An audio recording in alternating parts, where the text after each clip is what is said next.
నమస్తే, welcome to Zee Telugu news morning debate. నేను సునీత. తెలంగాణలో తొలి విడత పంచాయతీ ఎన్నికల పోలింగ్ జరుగుతోంది.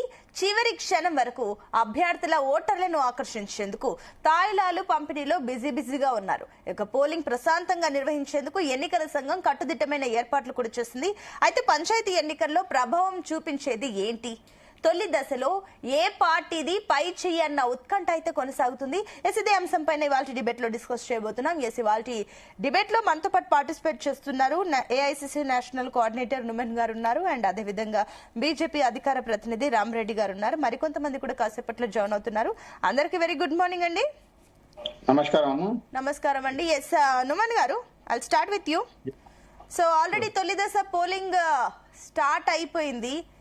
చివరి క్షణం వరకు ఏం జరుగుతుందన్న ఒక ఉత్కంఠ అయితే అందరిలో ఉంది, అండ్ ఈవెన్ మీకైతే ఇంకెక్కువ క్యూరియాసిటీ ఉండొచ్చు. అండ్ ఇంకోటి ఏంటంటే కూడా లోకల్ గా బాగా క్యాష్ చేసుకుంటున్నారంట. తాయిలాలు, గిఫ్ట్లు, డబ్బు, మద్యం విచ్చలవిడిగా ఇస్తున్నారని చెప్పేసి టాక్ ఏంటి జనాలు కూడా చెప్తున్నారు బహిరంగంగానే. ఏం చెప్తారు? ఎంత మేర నమ్మకం ఉంది? Okay, so essentially, good morning to you as well as Ramreddy garu and all the viewers. So ఏదైతే ఈరోజు first phase of sarpanch elections జరుగుతున్నదో 11, 14, 17 3 ఫేజుల్లో జరుగుతున్నటువంటి సర్పంచ్ ఎలక్షన్. ఈ సర్పంచ్ ఎలక్షన్స్ లో దాదాపు ఇప్పుడు ప్రతి ఒక్కరు ఫస్ట్ ఫేజ్ లో చెందినటువంటి వారు ఈ రోజు ఆల్రెడీ మీరు చెప్పినట్టు ఓటింగ్ ఆల్రెడీ స్టార్ట్ అయిపోయింది. 1 గంట వరకు జరుగుతుంది. 2 నుంచి ఓట్ల లెక్కింపు ప్రక్రియ స్టార్ట్ అయిపోతుంది. దాదాపు 2-2:30కి లెక్క అనేది తేలిపోతుంది. దాంట్లో 415 సర్పంచ్లు ఆల్రెడీ యునానిమస్ గా ఎంపిక కాబడ్డారు. 8,000 వార్డు మెంబర్లు యునానిమస్ గా కాంగ్రెస్ పార్టీ మద్దతుదారులు ఆల్రెడీ ఎన్నిక కాబడ్డారు. సర్పంచ్ ఎలక్షన్స్ లో ఒక పార్టీకి చెందినటువంటి అభ్యర్థులు ఉండరు. ఒక పార్టీకి కలిసి మెలిసి ఉండేటువంటి అభ్యర్థులు మాత్రమే ఉంటారు. అంటే దే ఆర్ ద సింపథైజర్స్ మాత్రమే. ఒక పార్టీ ఒక అభ్యర్థికి టికెట్ ఇచ్చి బీఫామ్ ఇచ్చేసి నిలబడం అని చెప్పేసి ఇచ్చే పరిస్థితి ఉండదు. సో ఈ రకంగా ఈ రోజు మీరు చూసుకుంటే 2 మీరు చూడబోతారు. దాదాపు మేము 100% మేమే గెలుస్తామని చెప్పేసి నేను మీకు చెప్తున్నా. అందరి అభ్యర్థులు ఫేజ్ 1 కానివ్వండి, ఫేజ్ 2 కానివ్వండి, ఫేజ్ 3 కానివ్వండి. ఎందుకు అని అంటే మేము ఇచ్చినటువంటి ప్రతి ఒక్క హామీ మేము నెరవేరుస్తున్నాం కాబట్టి రాబోయే 3 సంవత్సరాలు కాదు, అంతకంటే మించి ఇంకో 5 సంవత్సరాలు మేమే అధికారంలో ఉంటాం కాబట్టి, అంటే ఇంకో 8 సంవత్సరాలు మేమే అధికారంలో ఉంటాం కాబట్టి ప్రజలు మా మీద విశ్వాసం తెలుపుతారు. 100% గ్రామాల్లో ప్రజలు సుఖ సంతోషాలతో ఉన్నారు కాబట్టి, వారికి ఇచ్చినటువంటి రైతు భరోసా మాట మీద మేము నిలబెట్టినాం కాబట్టి, రైతు రుణమాఫీ మేము మాట ఇచ్చి మాట నిలబెట్టాం కాబట్టి, ప్రజలందరూ సన్న బియ్యానికి మేము ఈరోజు ఉచిత సన్న బియ్యం మేము ఇస్తున్నాం కాబట్టి, రైతులకి 500 బోనస్ మేము ఇస్తున్నాం కాబట్టి, ఎల్పిజి సిలిండర్ 500కే ఇస్తున్నాం కాబట్టి, 200 యూనిట్ల ఫ్రీ పవర్ మేము ఇస్తున్నాం కాబట్టి, ఉచిత ఫ్రీ బస్ మేము ఇస్తున్నాం కాబట్టి, ప్రజలందరూ వెల్ఫేర్ స్కీమ్స్ తో పాటు డెవలప్మెంట్ తో పాటు ప్రతి ఒక్క రంగం వారు హ్యాపీగా ఉన్నారు అని చెప్పేసి ఈ యొక్క ఓటింగ్ మీకు తెలియజేస్తున్నది. నేను ఏదైతే జరిగినటువంటి జూబ్లీ హిల్స్ బై ఎలక్షన్ లో మీరు చూసుకుంటే అదొక అర్బన్ ఎలక్షన్. మొత్తం హైదరాబాద్ నడి ఒడ్డున ఉన్నటువంటి ఎలక్షన్ మేము గెలిచినాము. ఈ రోజు జరుగుతున్నటువంటి ఎలక్షన్స్ రూరల్ ఎలక్షన్. రూరల్ లో కూడా మేమే గెలుస్తాము. ఆ జోష్ తోనే మీరు ఇప్పుడు ఇటు వెళ్ళారని చెప్పేసి అనుకుంటున్నారు. జూబ్లీ హిల్స్ లో గెలిచారు కాబట్టి అదే జోష్ లో వెళ్లారు. ఓకే, అది మనం యాక్సెప్ట్ చేసినా చేయకపోయినా అది నిజమే కాబట్టి. బట్ ఎట్ ద ఎండ్ చూస్తే జెండా లేదు, అజెండాలు లేవు. దీనికి ఎందుకు ఇంత కాంగ్రెస్ పార్టీ ఇంత ఇంపార్టెన్స్ ఇస్తుంది? దట్టు క్యాష్ చేసుకుంటున్నారు. మొన్న మీరు చెప్పిన ఈ కౌంట్ ఏదైతుందో ఆల్రెడీ ముందుగానే ఎలక్షన్స్ కి బిఫోర్ ఈ ఏకగ్రీవం ఏవైతే అయిపోయాయో వాటిని కూడా క్యాష్ చేసుకున్నారు. వాటిని కూడా కొనుక్కొనే సర్పంచులు అయ్యారు, వార్డు మెంబర్లు అయ్యారని చెప్పేసి మీ పైన ఆరోపణలు ఏం చెప్తారు? 4,236 గ్రామ పంచాయతీలు ఈ రోజు పోతున్నారు. అంటే దాదాపు మీకు ఈ రోజు ఫస్ట్ ఫేజ్ లో వీరు ఏదైతే నేను మీకు 415 మంది అని చెప్పానో వారిని తీసేస్తే మిగతా 3,800 చిల్లర ఈ రోజు పోటీలో ఉన్నారు.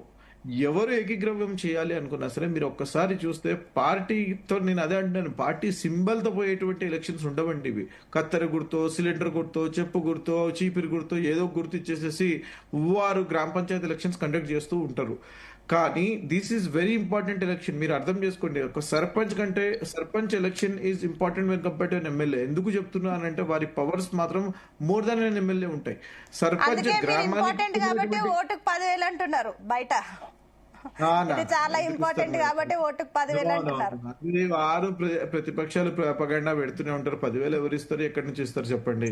చిన్న స్థాయి ఎలక్షన్ కి కూడా 10,000 ఇస్తారు, 1,000 రూపాయలు ఇస్తారు, అది ఇస్తారు అని చెప్పేసి ఇంకా ముఖ్యమంత్రి వైద్యులు ఈ డబ్బులు ఈ జరగకూడదు అని చెప్పేసి ఎలక్షన్ కమిషనర్ తో మాట్లాడి ఎలక్షన్ కమిషన్ తో ఉండి ఈ రోజు అతి త్వరన ఎలక్షన్స్ జరుగుతున్నాయి. ఫేజ్ 1 కానివ్వండి, 2 కానివ్వండి, 3 కానివ్వండి. వారు బీఆర్ఎస్ వాళ్ళు ఎలక్షన్ జరిగినప్పుడు 40 రోజులు జరిగేటివి ఎలక్షన్స్, 30 రోజులు జరిగేటివి, లేనిపోని భారం పడేది. ఈ రోజు క్యాండిడేట్స్ కానివ్వండి, ప్రజలు కానీ హ్యాపీగా ఉన్నారు. చలో ఒక ఎలక్షన్స్ అయిపోతాయి, ఈ 17th మొత్తానికి 3 ఫేజుల్లో అయిపోతాయి అని చెప్పేసి నేనేం చెప్పదలుచుకున్నాను అని అంటే, ఎక్కడ కూడా ఇన్ఫ్లుయెన్స్ చేసేసి డబ్బో మద్యమో మరొకటో కాదండి. ప్రజలు ఏం కోరుకుంటున్నారో మీరు ఈరోజు చూస్తారు, అది రిఫ్లెక్ట్ అవుతుంది. ఆ రిఫ్లెక్ట్ అయ్యి 100% ప్రతి ఒక్క చోట మేము గెలుస్తామని చెప్పేసి నాకు బలమైన నమ్మకం, విశ్వాసం ఉంది. ఓకే అండి, I'll come back to you. Yes Ramareddy గారు, గుడ్ మార్నింగ్. గుడ్ మార్నింగ్ అమ్మా.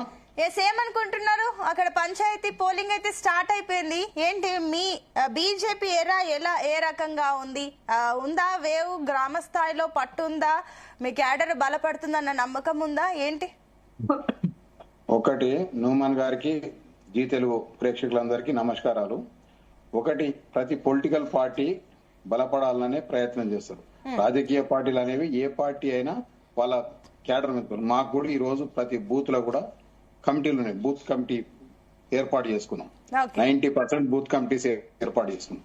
అయిన తర్వాత ఇది సర్పంచ్ ఎలక్షన్స్ అనేవి అధికార పార్టీ గాని ప్రతిపక్షం ఎవరైతే ఆ ఊర్లో సర్వీస్ చేస్తారో, మంచి పేరున్నారో వాళ్ళనే ఎలక్ట్ చేస్తారు. డబ్బులు ఇవన్నీ కూడా దాంట్లో ఒక భాగమే. అయిన తర్వాత నూమన్ గారు ఇంతకుముందు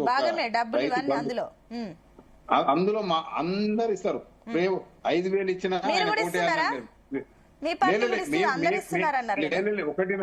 ఒకటినండి. మా దగ్గర మేమైతే మాక్సిమం ఇల్లు వాళ్ళకు కావాల్సిన విధంగా పోయి మాట్లాడి వాళ్ళని కన్విన్స్ చేసి, ఎందుకంటే ఇంతకుముందు నూమన్ గారు అన్నారు మేము రైతు బంధు ఇచ్చినాం. 2 సంవత్సరాలు అయింది, 2 సార్లు ఇచ్చారు. ఒకటేమో అధికారంలోకి వచ్చే ముందు కేసీఆర్, తర్వాత ఒక్కసారి ఇచ్చారు. మిగతా 2 సార్లు ఏమైంది అనేది ఇప్పటికీ లెక్కలేదు. అయిన తర్వాత మేము ప్రతిపక్ష పాత్ర పోషించాలి. వాళ్ళ అధికార పక్షం ఏం చెప్పిందో ఇచ్చిన దాంట్లో మేము చెప్పాం, ఇయ్యని దాంట్లో మేము అడుగుతాం. ఈ రోజు మహిళలకు వృద్ధుల పెన్షన్ 4,000 ఇస్తామన్నారు, మహిళలకు 2,500 ఇస్తామన్నారు. అయిన తర్వాత రైతు బంధు 15,000 ఇస్తామన్నారు ఎకరాకు.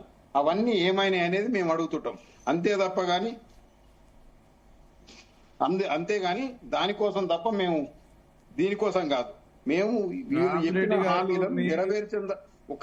నెరవేర్చిన దాంట్లో అడగాం. తులం బంగారం ఏమైంది అడుగుతాం. అయిన తర్వాత మీరు అడుగుతూనే ఉండండి. మీరు ఇంకో 20 సంవత్సరాలు ప్రతిపక్షంలోనే ఉండండి. ఇంకో 20 సంవత్సరాలు అక్కడే కూర్చోండి, కూర్చోండి. మేము అధికార పక్షంలో ఉంటాము.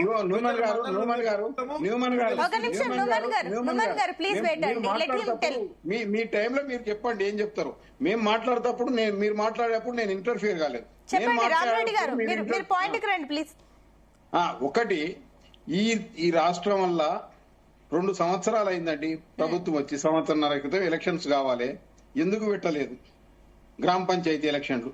అయిన తర్వాత గ్రామ పంచాయతీలో పొలిటికల్ పార్టీస్ ఉండమనేది అన్నాడు. అయిన తర్వాత గ్రామ పంచాయతీలో ఏ పార్టీ గెలిచినా అధికార పార్టీ వాళ్ళు ఎమ్మెల్యేలు వాళ్ళ ముప్పు తిప్పలు పెడతారు. బీఆర్ఎస్ లో చూసినాం, కాంగ్రెస్ కూడా ఇప్పుడు ఎలక్షన్స్ కాకముందే ఏ విధంగా పోలీస్ ఫోర్స్ ను ఏ విధంగా మభ్య పెట్టడం, ఏ విధంగా భయభ్రాంతులకు గురి చేయడం అన్ని చేస్తున్నారు. అందుకేనా అంటే వీళ్ళు అవన్నీ కాంగ్రెస్ పార్టీ అవన్నీ చేస్తుంది కాబట్టి బీజేపీ లైట్ తీసుకుందా పంచాయతీ ఎన్నికలు? మేము లైట్ ఏం తీసుకోమండి.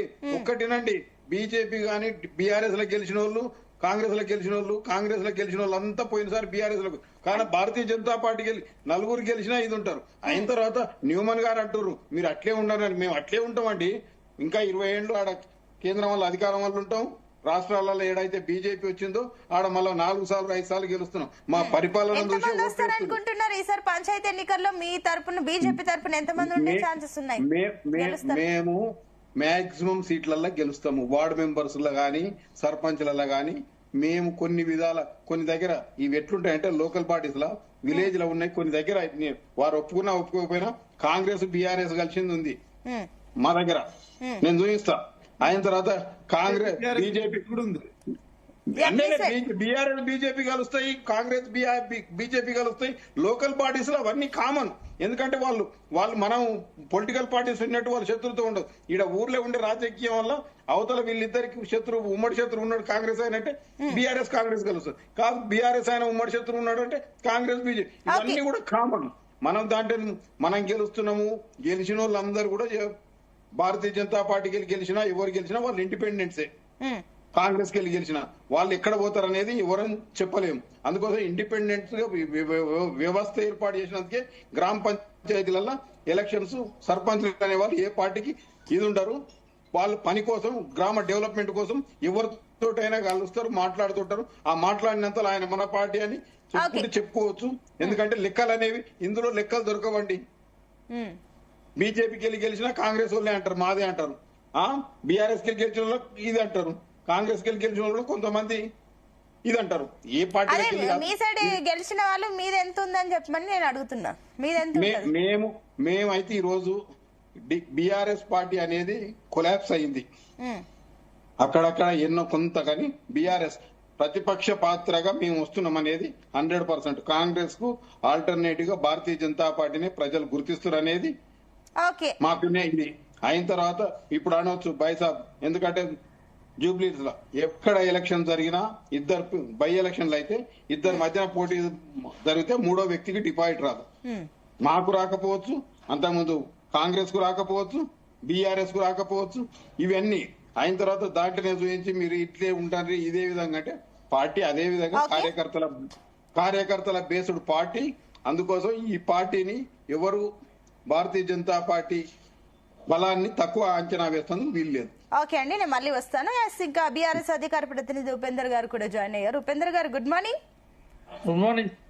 స్టార్ట్ అయిపోయింది తొలి విడత, తెలంగాణలో తొలి విడత పంచాయతీ ఎన్నికల పోలింగ్ సంబంధించి. ఆల్రెడీ అటు కాంగ్రెస్ వచ్చేసి మెజారిటీ మాదే ఉంటుంది. మొన్న ఏకగ్రీవమైన ఆల్రెడీ కొన్ని ఏకగ్రీవం అయిపోయి అందులో కూడా మెజారిటీ మేమే ఉన్నాము, ఆల్మోస్ట్ అంతా కాంగ్రెస్ పార్టీ అని చెప్పేసి అంటున్నారు అంతా కూడా. సో ఇందాక కూడా మరి మన రామరెడ్డి గారు కూడా ఒక కామెంట్ వేశారు. ఇప్పుడు బీఆర్ఎస్ అయితే పూర్తిగా కొలాప్స్ అయింది. ప్రతిపక్షంగా కాంగ్రెస్ కి కరెక్ట్ ఆపోజిట్ పార్టీ ఏది అంటే బీజేపీ తప్ప ఇంకేం లేదు, బీఆర్ఎస్ కనుమరుగయ్యే ఛాన్సెస్ ఉన్నాయని చెప్పేసి అంటున్నారు. సో ఏంటి మీ అంచనాలు ఎంత మేర ఉన్నాయి? ఈ పంచాయతీ ఎన్నికల్లో మీ క్యాడర్ ఎంత బలంగా ఉంది? ఎంత మంది మీ సైడ్ నుంచి గెలిచే ఛాన్సెస్ ఉన్నాయి? కనిపిస్తుందా మేడం? వినపడుతుందా? ఎస్ వినిపిస్తుంది, చెప్పండి. అయితే ఇప్పుడు రాజకీయంగా ఎన్ని మాటలైనా మాట్లాడవచ్చు వాళ్ళు.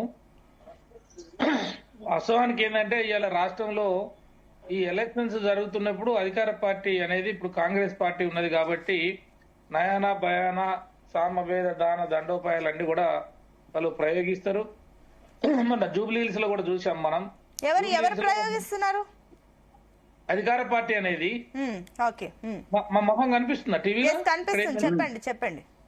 అయితే ఇప్పుడు మనం జూబ్లీహిల్స్ కనుక చూసినప్పుడు జూబ్లీహిల్స్ లో సరే మంత్రులు కావచ్చు, లేకపోతే ముఖ్యమంత్రి గారు కావచ్చు, స్వయంగా వాళ్ళే రంగంలోకి దిగి తర్వాత అక్కడ డబ్బులు పంపడం కావచ్చు, లేకపోతే చీరల పంపిణీ కావచ్చు, కుక్కర్ల పంపిణీ కావచ్చు, లేకపోతే మాకు ఓటైపోతే మీ సంగతి చూస్తామని కావచ్చు, లేకపోతే డెవలప్మెంట్ కావాలంటే మాకే ఓట్లు వేస్తేనే ఇప్పుడు అధికారంలో మేము ఉన్నాం కాబట్టి ఈ రోడ్లు బాగుపడాలన్నా, మురికి పోవాలన్నా, ఇంకా మిగతా ఇతరత్ర సదుపాయాలు రావాలంటే అధికారంలో ఉన్న పార్టీకే ఓటేయాలనే విధంగా ముఖ్యమంత్రి స్వయంగా అక్కడ రెండు రకాలుగా అటు భయపెడుతూ తర్వాత ప్రలోభానికి గురి చేస్తూ డబ్బులు పంచుతూ ఎన్ని రకాలుగా చేసినారో మనం తెలియని విషయాలు కావాలి. మన ముందు మొన్న జరిగినాయి. మన మిత్రుడు మాట్లాడుతూ ఆయన ఏమో బీజేపీనే దీనికి ప్రత్యామ్నాయం అని మాట్లాడితే అది ఇవాళ ప్రజలందరూ చూశారు. అంత పెద్ద ఎలక్షన్ జరిగితే వాళ్ళు అక్కడ క్షేత్రంలో లేకుండా వెళ్లిపోయి వాళ్ళు కాంగ్రెస్ పార్టీ గెలవటానికి ప్రయత్నం చేసినారు. అదేవిధంగా ఇవాళ ఒకవేళ రాష్ట్రంలో గ్రామాలలో జరుగుతున్న పరిస్థితులు చూస్తే నిన్న సూర్యాపేటలో అది ఏ పరిస్థితికి పోయిందంటే ఇవాళ ప్రజా పాలనని చెప్తున్నటువంటి ప్రజాపాలనలో ప్రజలకి మెరుగైనటువంటి వైద్యం గాని విద్య గాని లేదనే అంశమే కాకుండా గ్రామీణ ఆర్థిక వ్యవస్థలో మనకు ప్రధానంగా ఎలక్షన్ జరగాలి. ఇది డిసెంబర్ 23, 2023లో అధికారంలోకి వచ్చిన పార్టీ 2 సంవత్సరాల వరకు ఎలక్షన్ జరగకుండా, కేంద్రం నుంచి వచ్చే నిధులు రాకుండా, బీసీ రిజర్వేషన్ పేరుతోటి బీసీలకు మేము అలివిగానే హామీలు ఇచ్చేది. సుప్రీంకోర్టు జడ్జిమెంట్ ఉంది, హైకోర్టు జడ్జిమెంట్లు ఉన్నాయి, నేషనల్ కమిషన్, స్టేట్ కమిషన్ అవన్నీ రిపోర్ట్లు ఉన్నాయి.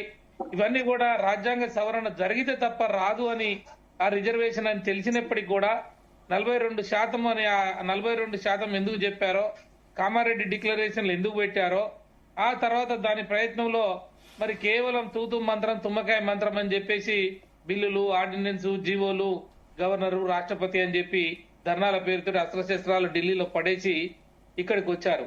ఎవరికైనా మేడం తెలంగాణలో గాని భారతదేశంలో గాని పెడతంటే ఆశ, కొడతంటే భయం, లేని ఆశలు కల్పించారు.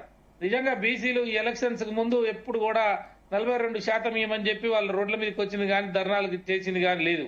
ఎందుకంటే నేను ఒక బీసీ ఉద్యమకారుడిగా 25-30 సంవత్సరాల నుంచి మేము ఈ రాష్ట్రంలో రాజశేఖర రెడ్డి, చంద్రబాబు నాయుడు, తర్వాత చిరంజీవి, ఆ తర్వాత వచ్చినటువంటి కేసీఆర్ గారు, వీళ్ళందరితోటి కూడా మేము మమేకమై మా డిమాండ్స్ మీద పూర్తి అవగాహనతో తిరుగుతున్నటువంటి వ్యక్తులుగా, ఒక బీసీ కమిషన్ మెంబర్ గా దేశంలో ఏం జరిగింది, నేషనల్ కమిషన్ గానీ, సుప్రీంకోర్టు గానీ, మిగతా హైకోర్టులు గానీ ఏం చెప్పినా ఇవన్నీ అవగాహన ఉన్న వ్యక్తిగా మాట్లాడుతా ఉన్నా నేను. కానీ కలివి కానీ సబ్జెక్ట్ ని తీసుకొచ్చి ముందర పెట్టి ఇస్తా అని చెప్పి ఇవ్వకుండా ఈరోజు 17% వచ్చేసరికి మొన్న ఈశ్వరాచార్య అనేటువంటి వ్యక్తి ఈ రిజర్వేషన్ రాదేమో అని చెప్పేసి పాపం ఆయన ఆత్మహత్య చేసుకున్నటువంటి కరెక్టే. మీరు చెప్తున్నట్లు బీసీ అంశం, బీసీల రిజర్వేషన్ అంశంలో కాంగ్రెస్ గవర్నమెంట్ ప్రయత్నాలు చేస్తుంది. బట్ ఇప్పుడైతే ఇవ్వలేదు, వాళ్ళు చెప్పారు కానీ ఆ రకంగా వెళ్ళట్లేదు, అక్కడ ఫెయిల్ అయింది. బట్ ఇన్కే గెలిచినా గెలవకపోయినా అక్కడ ఫెయిల్ అయినా కూడా స్టిల్ మన ఏకగ్రీవంలో ఎన్నికైన వాళ్ళందరిలో కూడా మాక్సిమం కాంగ్రెస్ అభ్యర్థులే ఉన్నారు. ఇప్పుడు గెలిచేది మెజారిటీ స్థానాలు కూడా మాయే అయితే అని చెప్పేసి ధీమా ఉన్నారు. మరి ఆ లెక్కన చూసుకున్నా ఎందుకు కాంగ్రెస్ నే ప్రజలు ఆదరిస్తున్నారు?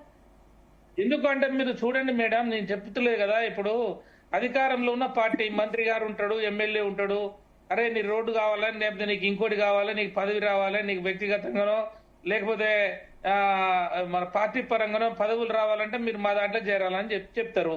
రెండోది ఏంటంటే పదవులు కావాలంటే మేమైతే ఇప్పుడు బీఆర్ఎస్ అధికారంలో లేదు, బీజేపీ అధికారంలో లేదు, వాళ్ళకు ఓట్లు వేస్తే మురిగిపోతాయని చెప్తారు. ఇంకోటి ఏంటంటే భయపెడతారు, కేసులు పెడతారు, పాత కేసులు తిరగదోడతారు. ఇంకా నిన్న సూర్యాపేటలో ఒక ఇన్సిడెంట్ చేశాం మనం.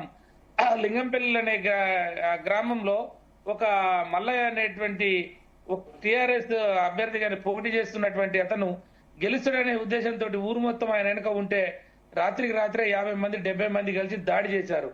దురదృష్టవశాత్తు నిన్న అతను చనిపోవడం జరిగింది. ఎంత దుర్మార్గం అండి! అసమర్థుడి ఆఖరి అస్త్రమే హింస. నీకు దమ్ము ధైర్యం ఉంటే అధికార పార్టీ అయినా, ప్రతిపక్ష పార్టీ అయినా, ఇంకో పార్టీ అయినా ప్రజాక్షేత్రంలో కొట్లాడాలి, ఎలక్షన్ ప్రక్రియలో పాల్గొనాలి, దాని మీద ఎంతవరకైనా పోవచ్చు. కానీ కొంతమంది వ్యక్తులు మూకుమ్మడిగా మరి దాడులు చేసి కర్రలతోటి, రాళ్లతోటి కొట్టి కింద స్పృహ తప్పిపోయినటువంటి వ్యక్తి మీద రాలి తీసి కింద ఇస్తే పాపం అతను చనిపోయాడు. అతని భార్య, పిల్లల పరిస్థితి ఏంటి అంటే కాంగ్రెస్ పార్టీ అధికారంలోకి వచ్చిన తర్వాత ఈ రకమైనటువంటి హింసని ప్రేరేపించడం. అక్కడ ఉపేందర్ గారు, మీ పాయింట్ కి సబ్మిషన్ ఉందంట. నుమ్మని గారు, మీ సబ్మిషన్ ఏంటి? ఏదైతే వీరు మాట్లాడుతున్నారో ఉపేందర్ గారు, వారు ప్రలోభాలకి గురి చేస్తూ కాంగ్రెస్ పార్టీ అధికారంలోకి రావడం కానీ, కాంగ్రెస్ పార్టీ తమరి అభ్యర్థులని ఈ రకంగా గెలిపించుకుంటుంది అని చెప్పేసి వారు ఏదైతే మాట్లాడుతున్నారో ఇది చాలా అబ్జెక్షనబుల్ స్టేట్మెంట్. వారు 10 సంవత్సరాలు అధికారంలో ఉన్నప్పుడు వారు ఇదే రకంగా పనిచేస్తారా అని చెప్పేసి నేను వారిని ప్రశ్నిస్తున్నా.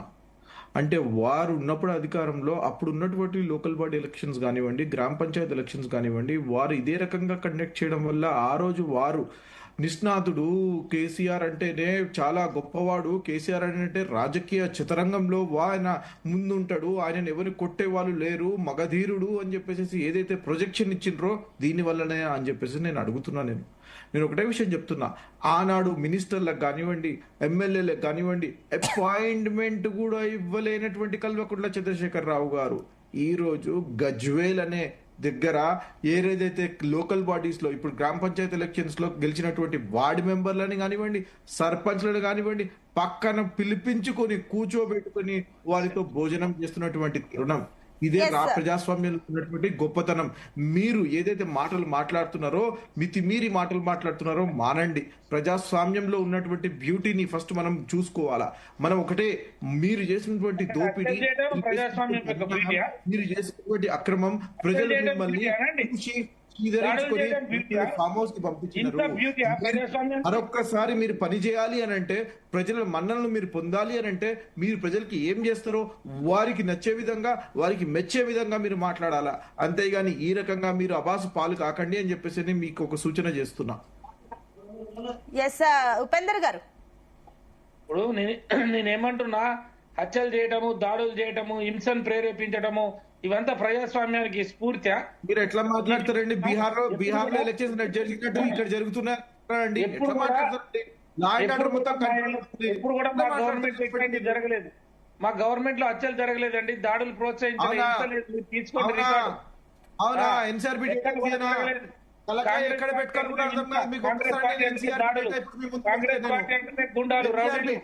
మీడియా ప్రెస్ కి ఫ్రీడమ్ కూడా చేసినారు. ఏం మాట్లాడుతున్నారండి? ప్రజాస్వామ్యం మీడియాకి ప్రెస్ కి ఫ్రీడమ్ కూడా మీకు 10 సంవత్సరాలు 10 సంవత్సరాలు ఒక మోనార్కిజం లాగా, ఒక మోనార్క్ లాగా ప్రవర్తించినాడు, ఒక రాజు లాగా ప్రవర్తించినాడు. మీరా అండి మాట్లాడేది?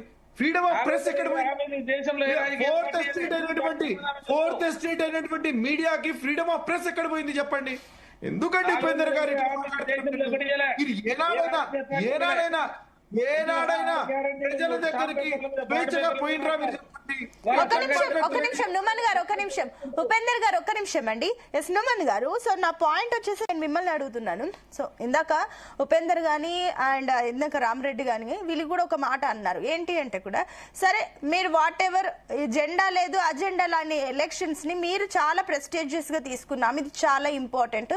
సర్పంచ్లు అనేది కూడా main from the ground start అవుతుంది కాబట్టి వీళ్ళే మెయిన్ అని చెప్పేసి మీరు భావిస్తున్నారు. ఓకే, ఇది మంచి విషయం, ఎందుకంటే చిన్న ఎలక్షన్స్ ని కూడా ప్రతిష్టాత్మకంగా తీసుకోవడం మంచి విషయమే. కానీ ఒక సీఎం స్థాయి వ్యక్తి, ఇప్పుడు నార్మల్ గా ఎలక్షన్స్ గ్రామ పంచాయతీ ఎన్నికలు అంటే ఏంటి? అక్కడ లోకల్ ఇష్యూస్ చూడాలి. ఏం రోడ్లు బాగున్నాయా, వైద్య సదుపాయం ఉందా, పాఠశాలలు బాగున్నాయి, ఇవన్నీ ఇలాంటివి చూసుకోవాలి. లోకల్ ఇష్యూస్ ఎక్కువగా మనం బేరస్ చేసుకుంటాం. కానీ ఇక్కడ మీరు చేస్తున్న కాంగ్రెస్ పార్టీ ఏం చేస్తుందంటే కూడా రాష్ట్ర స్థాయి, జాతీయ స్థాయి రాజకీయాలు ఆ గ్రామ పంచాయతీ ఎన్నికల దగ్గర తీసుకెళ్లిపోతున్నారు. ఈవెన్ సీఎం స్థాయి వ్యక్తి కూడా వచ్చేసి ఒకళ్ళు అభివృద్ధి చేయకపోతే వేరే వాళ్ళకేస్తే ఇక్కడ అభివృద్ధి ఉండదు అని అన్న మాటలు మీరు కూడా విన్నారు. ఈవెన్ అది కూడా పబ్లిక్ బహిరంగ సభల్లో మీ సీఎం అన్న కమెంట్సే. కాబట్టి ఒకసారి దాని గురించి క్లారిటీ ఇవ్వండి. ఎందుకు ఆ మాటలు కూడా అనాల్సిన అవసరం ఏముంది? అభివృద్ధి జరగదు వేరే పార్టీలకు ఇస్తే అని. వాస్తవమే కదండి, అది ఒక హితవ్ అండి. ఎలక్షన్స్ కి పోతున్నప్పుడు ఓటర్ మహాశయుడు వీరు ఏదైతే ప్రలోభాలు గురి చేస్తారో, బీజేపీ కానివ్వండి, బీఆర్ఎస్ కానివ్వండి, మందు కానివ్వండి, వారు ఇచ్చేటువంటి డబ్బుకి ఆశపడకండి. మీరు చదువుకున్నటువంటి వారికి, చదువుకుని ఎవరైతే చాలా మంది రిజైన్లు కూడా చేసేస్తున్నారండి. పోలీస్ డిపార్ట్మెంట్ తీసుకోండి, రెవెన్యూ తీసుకోండి, బయట విదేశాల నుంచి వచ్చి ఐటీ ఉద్యోగాలు చేస్తున్నటువంటి వారు కూడా రిజైన్ చేసి సర్పంచ్ ఎలక్షన్ లో పోటీ చేస్తున్నారు. అటువంటి వారిని గుర్తించండి, అటువంటి వారిని ఓటు వేయండి అని చెప్పి ఇర్రెస్పెక్టివ్ ఆఫ్ అంటే మీరు అన్నట్టు బాగుండే, మీరు అన్నట్లు ఓట్లు అడిగితే బాగుండేది, కానీ అట్లా అడగలేదు. విపక్షాలకు ఓటు వేస్తే అభివృద్ధి జరగదు, వేస్ట్, వాళ్ళకి వేసినా వేస్టే అన్న కమెంట్ కి ఏం చెప్తారు? అంటే ఇక్కడ ఏమన్నట్టు ఇండైరెక్ట్ గా విపక్షాలకు ఓట్లు వేయొద్దు, వాళ్ళకి వేసినా డెవలప్మెంట్ జరగదు, మాకేస్తేనే డెవలప్మెంట్ జరుగుతుంది, మేము అధికార పార్టీ మాకే వేయాలన్నట్టే కదా. వాస్తవమే కదండి అది. వాస్తవమే ఒప్పుకుంటున్నారు. అంటే అంటే ఇక్కడ డెమోక్రసీని మీరు డ్యామేజ్ చేస్తున్నట్టే కదా. You are not encouraging the democracy, మీరు ప్రజాస్వామ్యాన్ని కూని చేస్తున్నట్టే కదా ఈ లెక్కన చూస్తే. నేను ఏమంటున్నా, విపక్ష వారి దగ్గర క్యాండిడేట్స్ కూడా సరిగ్గా లేరు కాబట్టి, వారి దగ్గర కంపీటెంట్ క్యాండిడేట్స్ లేరు కాబట్టి, మా దగ్గర చాలా మంచి క్యాండిడేట్స్ ని మేము పెట్టినాం కాబట్టి అందుకని చెప్పేసి మాకు ఓటేయమని చెప్పేసి మేము కోరుకుంటున్నాం. ఓటు వేయమని అని కోరారా, డిమాండ్ చేశారా? క్రెడిబిలిటీ చూసి ఓటు వేయమని చెప్పేసి చెప్తున్నా. మీకు ఒక స్వేచ్ఛ ఉంది. ఓటర్ మహాశయుడు లోపల పోయిన తర్వాత బ్యాలెట్ మీద ఎవరికి వేస్తారో ఎవరికి తెలియదండి. ఆ రకంగా ఈ రోజు ఎలక్షన్స్ నడుస్తున్నాయి.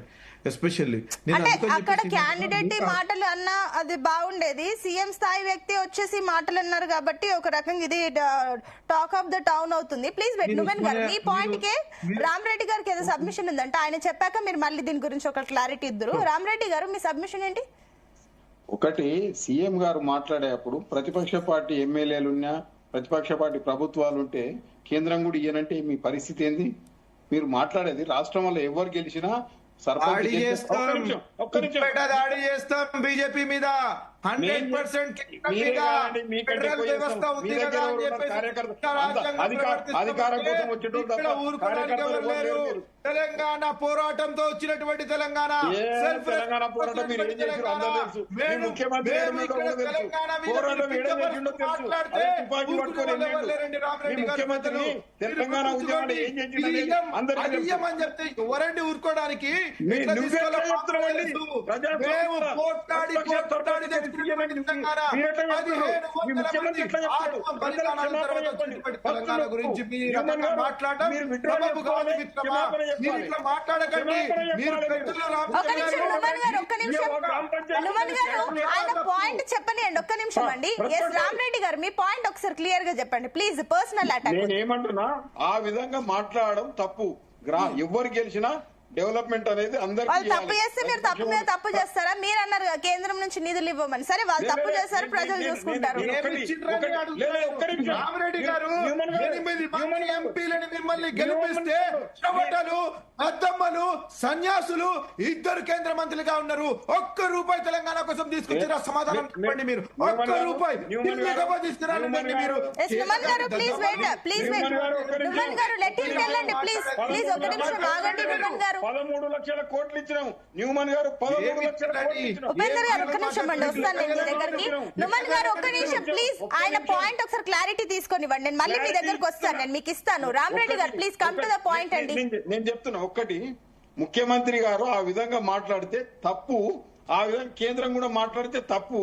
ఎవరు నువ్వు ఈ విధంగా మాట్లాడినప్పుడు వాళ్ళు ఆ విధంగా మాట్లాడితే కంపారిజన్ చేసింది తప్ప కేంద్రం అన్నిటికీ మేము సహకరిస్తున్నాం. నిన్న పిలిస్తే మా మంత్రి ఉన్నాడు, ఆడ స్టేజ్ మీద చెప్పేది ఉంటే మా ముఖ్యమంత్రి ఏం మాట్లాడుతున్నాడు? 2 ముఖ్యమంత్రులు మంత్రులు ఉన్నారని నిన్న స్టేజ్ మీద ఉన్నాడు కదా రేవంత్ గారి పక్కనే. తెలంగాణ డెవలప్మెంట్ కోసం మేము అన్నిటికీ సహకరిస్తాం.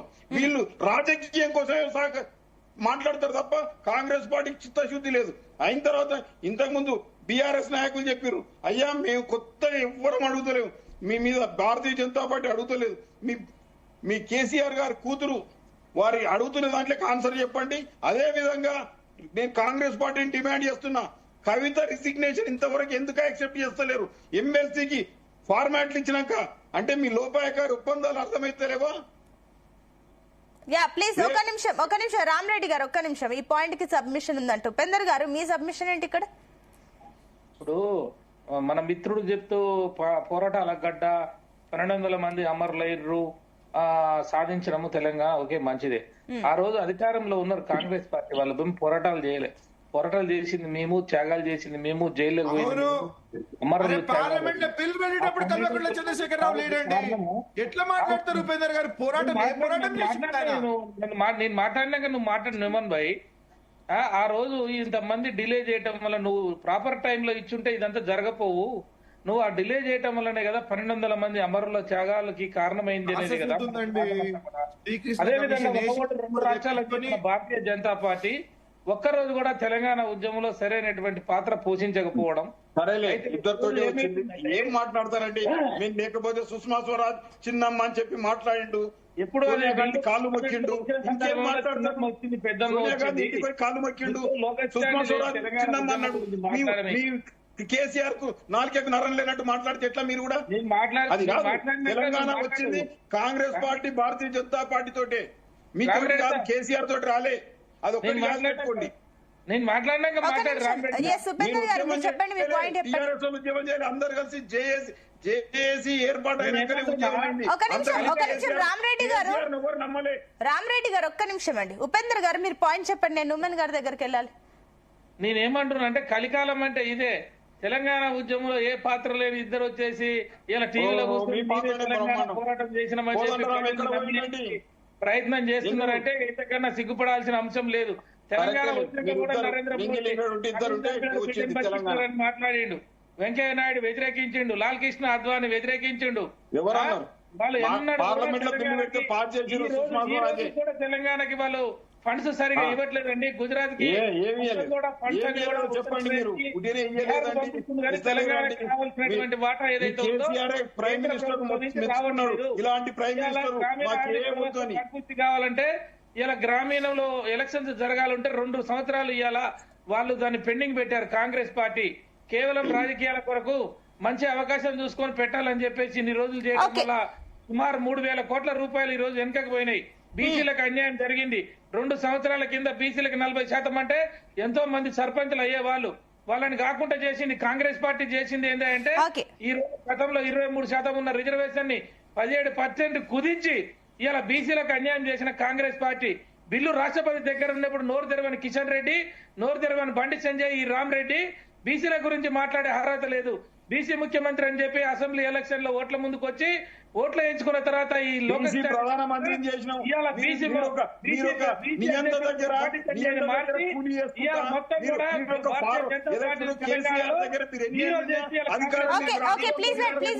రామరెడ్డి గారు, ఉపేందర్ గారు ఒక్క నిమిషం. తెలంగాణ గురించి మాట్లాడడానికి ఏమాత్రం కూడా వాళ్ళకి రైట్స్ లేవని నేను చెప్తా ఉన్నా. తెలంగాణ జనం గురించి, తెలంగాణ జీవితంలో ముఖ్యమంత్రి మాట్లాడటానికి వాళ్ళ 0% ఆ 4 మోకాలు భారతీయ జనతా పార్టీలో తీసి వాళ్ళని గవర్నర్లను ఎక్కడో ఈ రాష్ట్రంలో లేకుండా పడేస్తే తప్ప ఉపేందర్ గారు ఒక్క నిమిషం. ఉపేందర్ గారు, రామరెడ్డి గారు ప్లీజ్. రామరెడ్డి గారు ఒక్క నిమిషం ఆగండి. You're wasting the debate time please. ఒక్క నిమిషం ఆగండి. ఉపేందర్ గారు, ముఖ్యమంత్రి కానీ తెలంగాణ గురించి మాట్లాడే అర్హత వాళ్ళకి లేదని ప్లీజ్. ఉపేందర్ గారు ఒక్క నిమిషం. ఉపేందర్ గారు ఆగండి. ఎస్ నోమన్ గారు, సో నార్మల్ గా చూస్తే సరే ఇందాక మీరు చెప్పిన పాయింట్ క్లారిటీ ఇవ్వండి. అండ్ అదే విధంగా ఇంకొకటి ఏంటంటే గ్రామ స్థాయిలో బేరీస్ చేసుకున్నా కూడా రుణమాఫీ ఒకటి అంశం వస్తుంది, అండ్ గృహ హామీలు ఒకటి వస్తుంది, పెన్షన్ వస్తుంది. ఇవన్నీ ఫ్యాక్టర్స్ ఎక్కువగా గ్రామ స్థాయిలో మీరు మీ లోకల్ ఓటింగ్ పైన ఎంత మీరు ఎఫెక్ట్ చూపించే ఛాన్సెస్ ఉన్నాయి. అండ్ ఇంకొకటి వీటికి సంబంధించి మీరు మాట్లాడాల్సింది పోయి అభివృద్ధి శూన్యం అవుతుంది అని సీఎం స్థాయి వ్యక్తి మాట్లాడడం, ఈ అన్నిటికీ ఒకసారి క్లారిటీ ఇవ్వండి. సంక్షేమ పథకాలు డెవలప్మెంట్ రెండు కళ్ళగా భావించి కాంగ్రెస్ ప్రభుత్వం ఈ రోజు కాంగ్రెస్ పార్టీ ఇందిరమ్మ పాలన జరుగుతున్నది. నేను మీకు ఒక విషయం చెప్తున్నానండి. ఊర్లలో మీరు పోయి ఒక్కసారి చూడండి. నేను ఒకవేళ అబద్ధం చెప్తే మిత్రులు రామరెడ్డి గారు, పెద్దలు, ఉపేందర్ గారు నన్ను ఆపే ఒక్క నిమిషం ఆగండి స్వామి. నేనేమంటున్నాను అని అంటే అప్లికేషన్లు పెట్టి ఒక నిమిషం రామరెడ్డి గారు, నేను మీకు సమయం ఇస్తాను. ఒక్క నిమిషం ఆగండి. ఏం చెప్తారు నోమన్ గారు? ఇంకోటి, మీరు మొన్న ఇందిరమ్మ చీరలు కట్టుకొని వెళ్తున్నారా ఓటింగ్ కి? చెప్పండి ప్లీజ్. మీకు ప్రజాపాలన అధికారంలోకి వచ్చిన తర్వాత ప్రజాపాలన ఫామ్స్ ద్వారా మేము డేటా సేకరించిన తర్వాత ఎవరెవరికి ఏమేమి కావాలి, ఎవరెవరు ఎక్కడ అర్హులు అని చెప్పేసి అప్లికేషన్లు తీసుకున్న తర్వాత ఈ రోజు ఇందిరమ్మ ఇల్లులు కడుతున్నారు. బిల్లులు, గృహ ప్రవేశాలు జరుగుతున్నాయండి. గృహ ప్రవేశాలు జరుగుతున్నాయి. విలేజెస్ లో రండి. విలేజెస్ లో వేల కొద్ది అంటున్నానండి. నేను వేల కొద్ది చెప్తున్నా. నేను 1-2 కాదు. నేను అనేది 5 లక్షల రూపాయల వరకు డబుల్ బెడ్రూమ్. మీ సొంత ప్లాట్ ఉంటే ఆ ప్లాట్ల కన్స్ట్రక్షన్ చేసుకుంటే 5 లక్షల రూపాయల వరకు ఇస్తామని చెప్పేసి ఏదైతే హామీ ఇచ్చినామో నెరవేరుస్తున్నాము. సన్న బియ్యము, చిత సన్న బియ్యం ఇస్తున్నాము. రైతులకి బోనస్ ఇచ్చినాము 500 రూపాయలు. 2438 రూపాయలు ఈ రోజు క్వింటాల్ కి ధర పలికితే ఎంఎస్పి, దాని మీద 500 రూపాయలు కలిపి దాదాపు 2938 రూపాయలు, అంటే 3000 రూపాయలు దాకా వస్తుంది. ఎంఎస్పి ఏనాడైనా రైతుకి ఈ రకంగా రేట్ వచ్చిందా అని అడుగుతున్నా. కల్వకుంట్ల చంద్రశేఖరరావు గారు పరిపాలన చేస్తున్నప్పుడు వరి వేయొద్దు అని చెప్పేసి చెప్పినాడు.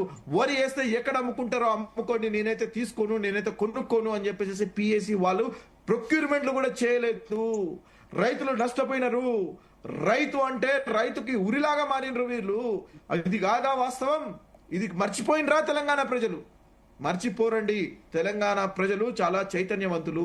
తెలంగాణ ప్రజలకి తెలుసు ఎక్కడ మేలు జరుగుతుంది, ఎక్కడ వాళ్ళకి సుఖ సంతోషాలతో ఉన్నారు అని చెప్పేసి.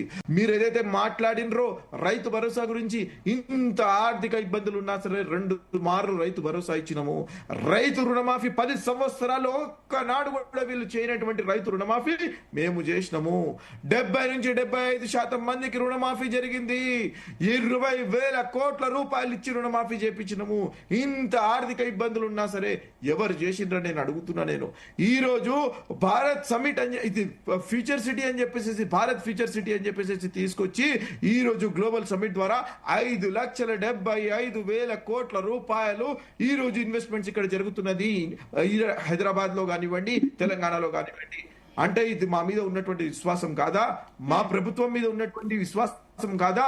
ముఖ్యమంత్రి వర్యులు సరిగ్గా పరిపాలన చేస్తున్నారని చెప్పేసేసే కదా రఘురాం రాజన్ గారు కానివ్వండి, దువ్వూరి గారు కానివ్వండి, సుమన్ బేరీ గారు కానివ్వండి, ఇక్కడ ఉన్నటువంటి టోనీ బ్లేర్ కానివ్వండి, వీరందరూ వచ్చి ఆనంద్ మహీంద్రా గారు కానివ్వండి ఇప్పుడు వచ్చి ఇన్వెస్ట్మెంట్ చేసుకున్నటువంటి మాట వాస్తవం కాదా? నేను మీకు ఒకటే విషయం చెప్తున్నానండి, మీరు ప్రతిపక్షంలో ఉన్నారు కాబట్టి ఉపేంద్ర గారు మీరు ఫామ్ హౌస్ కి పరిమితమైనరు కాబట్టి మీరు మరొకసారి అధికారం కావాలి అనే ఆకాంక్ష మీకు ఉంటే మాత్రం ప్రజల దగ్గరికి పోండి, మేలు చేయండి, ప్రజలకి ఉన్నటువంటి ఇబ్బందుల గురించి మాట్లాడండి. అంతేగాని కాంగ్రెస్ పార్టీని ప్రతి ఒక్క అంశంలో మేము క్రిటిసైజ్ చేస్తామంటే ఇది మంచి పద్ధతి కాదు. తెలంగాణ ఎవరిచ్చిండ్రు, ఎవరు తీసుకొచ్చిండ్రో ప్రజలంతా చూసిండ్రు కాబట్టి ప్రజలకి మేము మేడం సోనియా గాంధీ గారు వచ్చి తూక్కుగూడలో మీటింగ్ పెట్టి 6 గ్యారెంటీలు రిలీజ్ చేసిన తర్వాత మేము చెప్పినాము, వారికి 2 వారాలు ఇచ్చిండ్రు. మేము తెలంగాణ ఇచ్చిన వారు మేడం సోనియా గాంధీ గారు ఒక ఛాన్స్ ఇవ్వాలి అని ఇచ్చిండ్రు. అంటే ప్రజలు దాన్ని ఆమోదం తెలిపిండ్రు, నమ్మిండ్రు. నేను ఒకటే విషయం చెప్తున్నా, ఎవరిచ్చిండ్రు ఎవరు తెచ్చిండ్రు ఇది గతం. ప్రజలు దానికి మ్యాండేట్ ఇచ్చేసిండ్రు, అయిపోయింది. ఆ చాప్టర్ లో పోదలుచుకుంటే చాలా చెప్పగలుగుతాం. నేనేమంటున్నా, ఈ రోజు ఉన్నటువంటి పరిస్థితి గురించి మనం మాట్లాడతాం. మీరు చేసినటువంటి దోపిడీ అక్రమం ప్రజలంతా చూసిండ్రు. ఫ్రీడమ్ ఆఫ్ స్పీచ్ లేకుండా చేసిండ్రు, ఫ్రీడమ్ ఆఫ్ ఎక్స్ప్రెషన్ లేకుండా, ఫ్రీడమ్ ఆఫ్ ప్రెస్ లేకుండా చేసిండ్రు. మీరు ప్రజల్ని నానా ఇబ్బందులకు గురి చేసిండ్రు. ఉద్యోగాలు ఇచ్చిండ్రు. మేము ఈ రోజు 1000 కోట్ల రూపాయలు ఉస్మానియా యూనివర్సిటీకి నిన్న ముఖ్యమంత్రి వైర్యులు వెళ్ళిండ్రు. వాళ్ళని అక్కడ స్టూడెంట్స్ ని ఉపేందర్ గారు మీ సబ్మిషన్ ఏంటి? ఇప్పుడు గతంలో నాకు నవ్వొస్తుంది మన న్యూమన్ భాయ్ మాట్లాడుతుంటే. వాళ్ళు ఏంటంటే ఫిలాసఫీ ఏంటంటే అబద్ధాలు చెప్పాలి, ప్రజలకి నిజాలు చెప్తే నమ్మరు, ఇష్టం వచ్చినట్టు అబద్ధాలు చెప్పాలి, అధికారంలోకి రావాలని చెప్పి మేము చెప్పిన మాటలు కావు. ఇప్పుడున్న ముఖ్యమంత్రి గారు అనేక టీవీలలో ఇంటర్వ్యూలు ఇచ్చిన మాటలు. 420 హామీలు ఈ దేశంలో ఏ రాజకీయ పార్టీ ఆఫ్టర్ ఇండిపెండెన్స్ ఇవ్వలే. ఇచ్చిర్రు, నోటుకొచ్చినట్టు రాసిర్రు, నోటుకొచ్చినట్టు డిక్లరేషన్ల పేరుతోటి లేకపోతే గ్యారంటీల పేరుతోటి బాండ్ పేపర్ల మీద కూడా రాసిచ్చిర్రు, వచ్చిర్రు. ఎంత ఘోరం అంటే ఈ రోజు 400 మంది రైతులు ఆత్మహత్య చేసుకున్నారు. ఈ రాష్ట్రంలో యూరియా వేయలేని పరిస్థితిలో ఇంత దౌర్భాగ్యమైన పరిస్థితి అండి. మహిళలు పిల్లల్ని సంకల పెట్టుకొని ఉదయం 4 గంటలకి లైన్లో నిలబడి యూరియా కొనుక్కునే పరిస్థితి. గత 10 సంవత్సరాలలో రామరెడ్డి గారి రైతు బిడ్డ, నేను ఏ మాటకు ఆ మాట మాట్లాడాలి. మనం ఏ పార్టీ ఉంటే ఆ పార్టీ వంట కొట్టడానికి కాదు. మేము రైతు బిడ్డలం, నువ్వు రైతు బిడ్డవే. హ్యూమన్ బై అంటే హైదరాబాద్ లో పుట్టి పెరిగి ఉండొచ్చు, ఆయనకు తెలియకపోయి.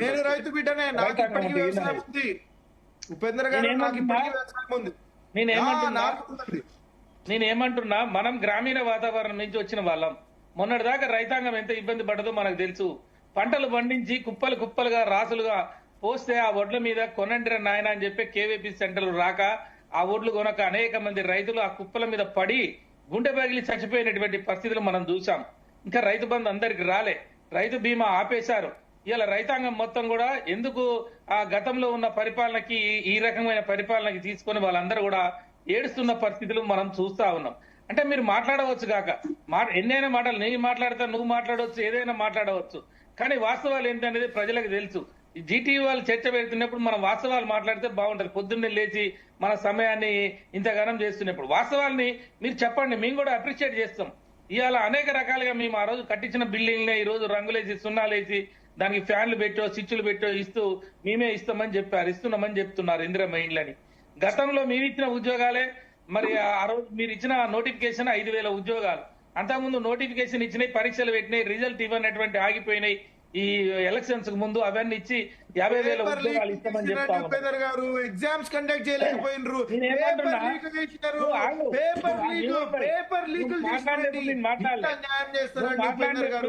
నిజాలు మాట్లాడమన్నారు, నిజాలు మాట్లాడుతున్నా నేను. మీరేమన్నారు? ఎగ్జామ్స్ కూడా కండక్ట్ చేయలేనటువంటి దౌర్భాగ్యమైన పరిస్థితి ఉండేది నాడు. పేపర్ లీకులు జరగలేదా?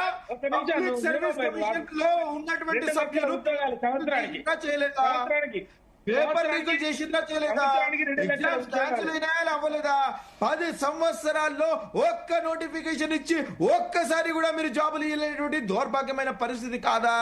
పబ్లిక్ సర్వీస్ గ్రూప్ 1 కానివ్వండి, గ్రూప్ 2 కానివ్వండి, గ్రూప్ 3 కానివ్వండి, గ్రూప్ 4 కానివ్వండి, ఎగ్జామ్స్ కండక్ట్ చేయలేదండి. మీరు జాబ్స్ గురించి మాట్లాడుతున్నారండి. మీరు విద్య అనేది పేపర్లు కూడా లీకులు చేస్తున్నారండి. మీరు పేపర్లు కూడా నిన్న ఉస్మానియా యూనివర్సిటీలో విద్యార్థులు తరిమి కొట్టారు ముఖ్యమంత్రిని. ఎవరిని తరమలేదండి. 1000 కోట్ల రూపాయలు ఇచ్చినాము. 1000 కోట్ల రూపాయలు ఇస్తున్నామని ఎవరిని తరమరండి. మీకు దమ్ము లేదు. కేసీఆర్ 10 సంవత్సరాల్లో ఒక్కసారి కూడా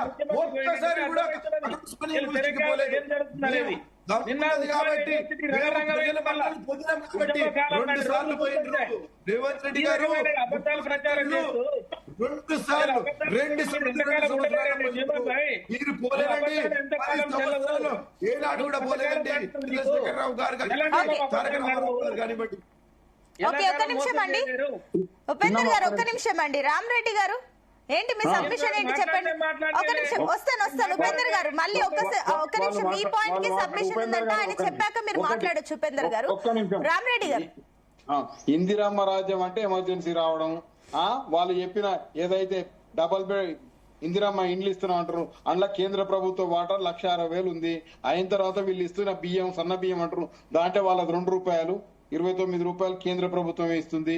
అయిన తర్వాత వీళ్ళు చెప్పేవన్నీ అవి కూడా చెప్పాలి కదా, మేము ఇస్తున్న దాంట్లో ఈ కేంద్రం ఇంత ఇస్తుందని. అవేం లేపకుండా మేమే ఏదో తీసుకొచ్చి మొత్తం మేమే ఇస్తున్నాం అన్నట్టు కాంగ్రెస్ పార్టీ చేస్తుంది. ఇంతకుముందు టీఆర్ఎస్ కూడా అట్టే చేసింది. అయితేనే మాది, కాకపోతేనేమో మీది. చేదుంటేనేమో కేంద్రం నోట్లో పెట్టాలి, స్వీట్ ఉంటేనే మేం చేసినాం. ఏది కానీ నిజాలు మాట్లాడినంటే ఇవి కూడా నిజాలే. అయిన తర్వాత ఈ రోజు గ్రామీణ ప్రాంతాలల్లో మొత్తం ఇంతకుముందు టీఆర్ఎస్ ప్రభుత్వం ఉన్నప్పుడు సర్పంచ్లకు పేమెంట్లు ఇయ్యక ఈ రోజు సగం మంది చెప్తుంటే మనం టీవీలలో కూడా చూస్తున్నాం, అయ్యా నిలబడకండి అని చెప్తున్నారు. ఎందుకు నిలబడకని? కానీ అప్పుల పాలై వాళ్ళు ఖర్చులు పెట్టి గ్రామ పంచాయతీలలో పైసలు పెట్టి చేస్తే వర్కులకు బిల్లులు లేవు. అవి ఇప్పటి వరకు ఇంకా కూడా రాలేదు. అయిన తర్వాత సర్పంచ్లకు ఏదైతే కేంద్ర ప్రభుత్వం ఇస్తున్న నిధులు 15th finance commission 14th finance commission పైసలు లేకపోతే గ్రామ పంచాయతీలలో సర్పంచులు ఏమీ చేయలేరు. రాష్ట్ర ప్రభుత్వాలు ఇక్కడ పైసలు ఇస్తలేవు. కేంద్ర ప్రభుత్వం ఇచ్చిన పైసలతోటే సీసీ రోడ్లు గాని, చెట్లు పెట్టేది గాని, అయిన తర్వాత ప్రకృతి వనం గాని, రైతు వేదికలు కానీ ఇవన్నీ కూడా అంటే ఇవన్నీ మీరు డెవలప్ చేసి దాంట్లో కేంద్ర భాగస్వామ్యం కూడా ఉందని చెప్పి మీరు అంటున్నారు. ఇది మీరు లోకల్ గా చెప్పడం, గ్రౌండ్ లో చెప్పడాన్ని బీజేపీ ఫెయిల్ అవుతుంది. అందుకే వీళ్ళకి సంబంధించి అటు బీఆర్ఎస్ కానీ కాంగ్రెస్ కానీ వాళ్ళు మాట్లాడుకుంటున్నారు. మీరు ఫెయిల్ అయ్యారు కాబట్టి. రామరెడ్డి గారు పెద్దలు జిఎస్టీ లెక్క తెలుద్దామా? యూపీకి తీసుకుపోయి మా డబ్బు హైదరాబాద్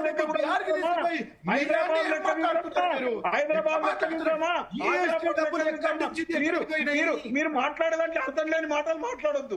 ఎందుకంటే జిఎస్టీ డబ్బుల గురించి లెక్క చెప్పండి. జిల్లా పైసలు వేరే జిల్లాలకు ఎట్లిస్తారు? అదే మాట మాట్లాడేది. జిఎస్టీ డబ్బులు ఎక్కడ వస్తున్నాయి పైసలు మిగతా జిల్లాలకు ఎట్లిస్తారు? కొంచెం అర్థం ఉండి మాట్లాడాలి. అర్థం లేని మాట్లాడితే భారతదేశంలో యూపీ కంటే ఎక్కువ వైశాల్యం కంటే ఎక్కువ యూరియా బస్తా మీద కేంద్రం ఎంత ఇస్తుంది అది చెప్పండి. సబ్సిడీ 270 రూపాయలు 300 రూపాయలకి ఇచ్చేది, ఆ దాంట్లో 1000 రూపాయలు కేంద్రం ఇస్తుంది ప్రతి యూరియా బస్తా మీద. అది చెప్పండి. మీరేదో చేస్తున్నట్టు యూపీకి రంగారెడ్డి జిల్లాలో ఇన్కమ్ జిల్లాలకు ఎట్లిస్తారంటే అర్థం లేని మాటలు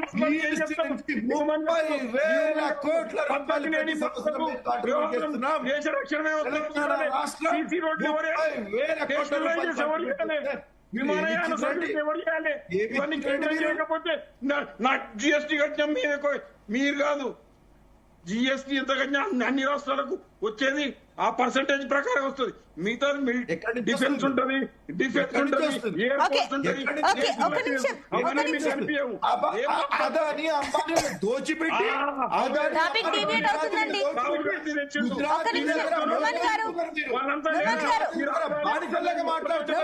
ప్లీజ్ వెయిట్, ఒక్క నిమిషం ఆగండి. రామరెడ్డి గారు ఒక్క నిమిషం. రామరెడ్డి గారు ఒక్క నిమిషం ఆగండి. ఉపేందర్ గారు, రామరెడ్డి గారు ఒక్క నిమిషం. నాకు అర్థమైంది మీ పాయింట్, నాకు అర్థమైంది. ప్లీజ్ ఒక్క నిమిషం ఆగండి. ఒక్క నిమిషం అండి, ఒక్క నిమిషం. రామరెడ్డి గారు ఆగండి, నేను మళ్ళీ ఒకసారి క్లారిటీ తీసుకుంటాను ఫైనల్ గా మీ దగ్గర. ఒక్క నిమిషం ఆగండి. ఉపేందర్ గారు, ఏంటి లోకల్ గా వాళ్ళదే మా ఇద్దరిది ఉంది, అభివృద్ధి విషయంలో కానీ పథకాల విషయంలో కానీ మా ఇద్దరు భాగస్వామ్యం, కాంగ్రెస్ ది అంత ఉందని చెప్పేసి బీజేపీది ఎంతో కొంత పర్సెంటేజ్ ఉందని చెప్పేసి మాట్లాడుతున్నారు. But at the end local గా మీ క్యాడర్ కి సంబంధించి మీరు ఎంత బలంగా ఉన్నారు? మీకు ఏం చెప్పి ఓట్లు పడితే ఉపేందర్ గారు చెప్పండి. వాళ్ళు అడ్డుపడతా ఉన్నారు ఒకటే. లేదు చెప్పండి, మీరు చెప్పండి, మీ పాయింట్ చెప్పండి. మేము ఏమంటున్నామంటే ఎప్పుడు కూడా సరే, ఇప్పుడు కేంద్ర ప్రభుత్వం గాని లేకపోతే ఇప్పుడున్న రాష్ట్ర ప్రభుత్వం గాని ఇప్పుడు మనం వాళ్ళకి ఇస్తున్నాం అనే మాటలు మాట్లాడితే మనది అహంకారం అవుతుంది. మనకు వాళ్ళు ఇచ్చారు పదవులు, మనల్ని వాళ్ళు పదవులు ఇచ్చి మనల్ని కూర్చోబెట్టారు. కేంద్ర ప్రభుత్వంలో ప్రధానమంత్రి అయినా రాష్ట్రంలో ముఖ్యమంత్రి అయినా ఇది మనం గమనించకుండా మేమిస్తున్నాం అంటే అది మళ్ళీ ప్రజలు తిరిగి మనకి వాళ్ళు ఏమి ఇవ్వాలో అది ఇస్తారు. ఇవన్నీ మనం చూస్తాం. నేను చెప్పేది కొంచెం మనం అది గుర్తుపెట్టుకొని మనం మాట్లాడితే బాగుంటుంది. మనం రిప్రజెంటేటివ్ ఆఫ్ ద పీపుల్ కాబట్టి ప్రజలకి. ఒక నిమిషం రామరెడ్డి గారు, ఆయన చెప్పనివ్వండి. ఉపేందర్ గారు చెప్పండి. ఓకే, మేము అధికారంలోకి వచ్చిన తర్వాత మా ఎజెండా నీళ్ల ఎజెండా. ఫస్ట్ మేము వచ్చింది ఉద్యమాలలో వచ్చింది, తెలంగాణ తెచ్చింది నీళ్లు నిధులు నియామకాలు అనే సబ్జెక్ట్ లో నీళ్ల మీద మేము ఫోకస్ చేశాం. కాళేశ్వరం కట్టాం. కాళేశ్వరం నీళ్లు ఈ రాష్ట్రంలో ఎంతవరకు పోయినాయో, భారతదేశంలో ఎక్కడో ఉన్నటువంటి తెలంగాణ ఆత్మహత్యలు, ఆకలి చావులు, వలస కూలీలుగా మారినటువంటి తెలంగాణ మొత్తం కూడా ఎడారిలాగా ఉన్నటువంటి తెలంగాణ ఆ నీళ్లు రావడం వల్లనే పల్లెలలో పంటలు పండినాయి. ఆ పంటలు పండిన ఈ 10 సంవత్సరాలలో పంజాబ్ను తలదన్ని ఇలా భారతదేశంలో నెంబర్ 1 స్థితిలో ఉన్నది పంజాబ్. ఒకనాడు పంటలు పండించేది. అలాంటి పంటలు పండించే దాంట్లో నెంబర్ 1 తెలంగాణ వచ్చిందండి. జీడిపి విషయంలో, తలసరి విద్యుత్ వినియోగంలో, అంటే ఎన్నో రంగాలలో కూడా తెలంగాణ. ఇలా మా మిత్రుడు, నా స్నేహితుడు ఒకడు రాత్రి మాట్లాడాడు. అసలు మా ఊర్లో 50 లక్షల రూపాయలు ఇస్తా అని చెప్పేసి నాకు ఇనానిమస్ ఇవ్వమని అడిగిండట. అసలు ఎందుకు ఇస్తున్నారా డబ్బులు, ఏంది అనే మా పనులన్నీ అయిపోయినట్టే. అన్న ఏం లేదు, ఊర్లో మొత్తం కూడా సిమెంట్ రోడ్డు ఉన్న కాడి సిమెంట్ రోడ్లు అయిపోయినాయి.